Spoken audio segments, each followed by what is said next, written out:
بسم اللہ الرحمن الرحیم۔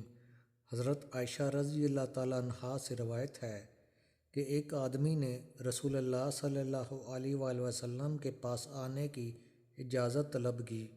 فرمایا اس کو اجازت دو، اپنی قوم کا بڑا آدمی ہے۔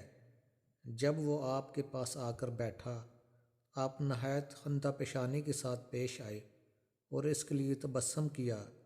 جب وہ آدمی چلا گیا، حضرت عائشہ رضی اللہ تعالیٰ عنہا نے کہا، اے اللہ کے رسول، آپ نے اس شخص کو ایسا ایسا کہا۔ پھر آپ خندہ روئی سے پیش آئے اور اس کے ساتھ میٹھی میٹھی باتیں کیں۔ رسول اللہ صلی اللہ علیہ وآلہ وسلم نے فرمایا، تو نے مجھ کو فحش گو کب پایا ہے؟